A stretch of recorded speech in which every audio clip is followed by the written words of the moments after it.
hon to sudo ya por hon khukhua lule ji to salindo ya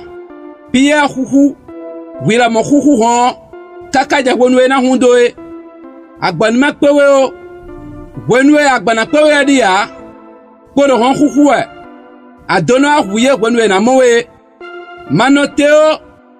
do sagudo tuya edona dia janwa la khukhu hon doron na lo la khukhu enahun khukhu hon mauno honu me agba makpe ale egbe ala khukhu po hon lopo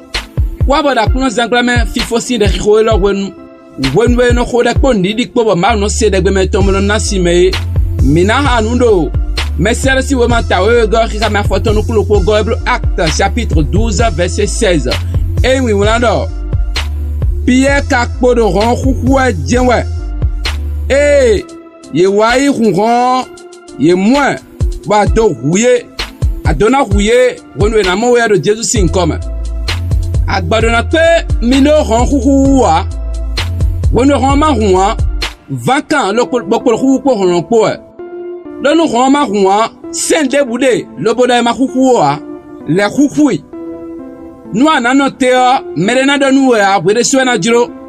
akakpono mo lobo jiro lobo note bo masahu ho na huwa bo nuena wada gbe gbezanto ma do hudo to mero ho mo nko to sa anamo lobo na iya bo gbezanto na timo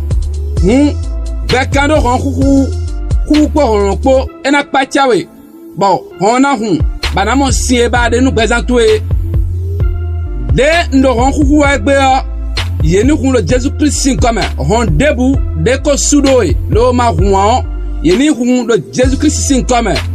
gan pa si hon kele suro Pierre amo hon de volade hon asudida asidida wa nu kon yiwe a josian li ko wa bijiji wa tome yiwe yeni kun lo bazan tome akwesian li ko hon mon ko ton de ko sudoe yeni kun lo bazan toji sawete ma si hon de ko sudoe yeni hundo présentome agayi sinukon nukon yi siron yeni hundo de présentome le Jésus Christ sin comme ni monwe ami efata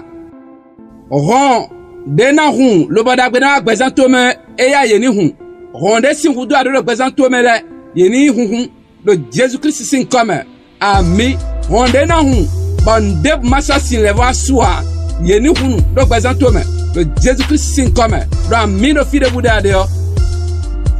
mais dogan le bekando nu wo e wa hono huna agbanima powo e fa